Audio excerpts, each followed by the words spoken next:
రెండో వార్డులో కాంగ్రెస్ అభ్యర్థి సునీత వీరేందర్ను గెలిపించాలని జయగుణ చైతన్యరెడ్డి ఇంటింటికి ఎన్నికల ప్రచారం జరిపారు.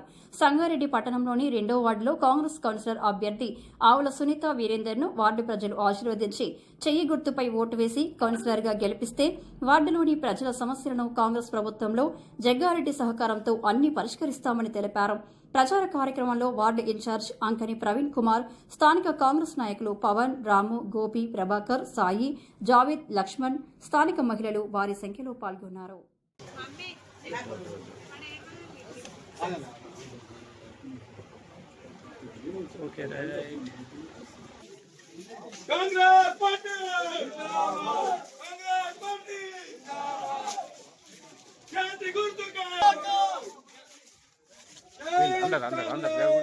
జరుగుండి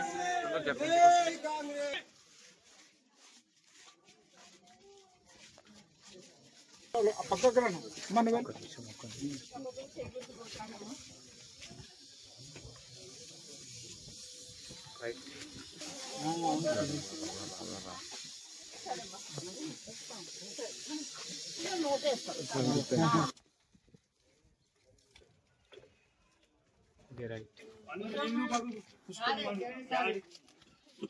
డాడీ ఉన్న సేపు డాడీ ఓకే రైట్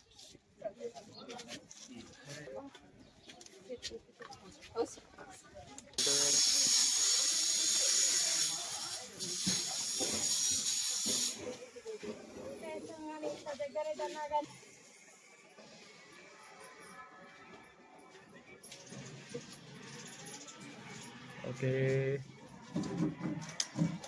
can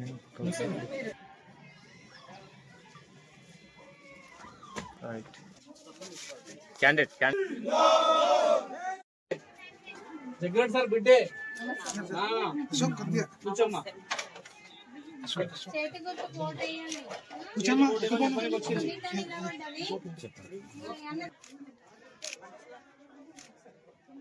పెద్ద మనిషి ఉన్నావు ఎదురంగా నుంచి తెలుసు నీకు మొత్తం అన్నీ తెలుసు కదా చేతి కొట్టి పెద్దమ్మా పెద్దమ్మా ఇచ్చుడు ఓకే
తప్పకుండా చేస్తున్నాం. ఆవుల సునీత గారిని తప్పకుండా మీరు గెలిపించుకొని మీ పనులు మీరు చేయించుకోండి.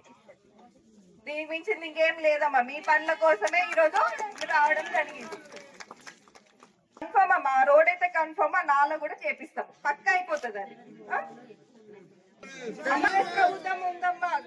మన వార్డులో కాంగ్రెస్ పార్టీ ఉంటే గట్టిగా ఉంటదమ్మా. మీరు ఆలోచించండి, కాంగ్రెస్ పార్టీ ఉంటది, కాంగ్రెస్ ప్రభుత్వం ఉంది, కాంగ్రెస్ నాయకుడు ఇక్కడ ఉంటే మీ పనులు ఫాస్ట్గా అయిపోతాయి. అదొక్కటి ఆలోచన చేయండి, సరేనా? గతంలో వేరే వాళ్ళకి అవకాశం ఇచ్చిండ్రేమో, మరి ఏమేం పనులు మీకే తెలుసు. అలాగే ఈసారి మాత్రం మీ చేయకూడదు తప్పకుండా వేయండి. ప్రభుత్వం ఉంది, జగ్గారెడ్డి గారు ఉన్నారు, మీ పనులని చేపిద్దాం. సరేనమ్మా? పైసలు కూడా ఫండ్ కూడా తీసుకొని వస్తాం. మీకు ఏమేమి రోడ్లు కానీ నాళాలు కానీ ఏమన్నా అభివృద్ధి పనులు ఏమైనా ఉన్నా కూడా వీరేందర్ గారి దగ్గర మీకు అందుబాటులో ఉంటారు. మీకు కావాల్సినవి కూడా వెళ్ళి చెప్పొచ్చమ్మా. ఎలాంటి సమస్యలు ఉన్నా కూడా వెళ్ళి మాట్లాడండి. మనకు అధికారులతో మాట్లాడి కానీ ఏది ఉన్నా కూడా చేపిద్దాం. సరేనమ్మా? సంతోషమా? చేయకూడదు చేస్తారు కదా అమ్మ. డాక్టర్ మహిళ బిల్డింగ్ కూడా, అంగన్వాడీ బిల్డింగ్ కూడా అది కూడా చేపిద్దామమ్మా. 1వ వార్డులో కూడా అంగన్వాడీ బిల్డింగ్ కూడా నేను చెప్పొచ్చిన, ఆడ కూడా సరిగ్గా లేదు, ఈడ కూడా చేపిద్దామమ్మా. ఇందాక ఇంకో వార్డులో తిరిగేసి వచ్చినా కూడా ఆడ కూడా ఇదే పరిస్థితి ఉంది. మరి ప్రతి వార్డుకి కూడా 8 కోట్లు ఇవ్వడం జరుగుతుందమ్మా కాంగ్రెస్ ప్రభుత్వం. మన ఇక్కడ మనకి కాంగ్రెస్ వచ్చిందంటే మనం పనులు మంచిగా మీకు కావాల్సినట్టు మీకు అందుబాటులో ఉన్నతో చేయించుకోండి. సరేనా?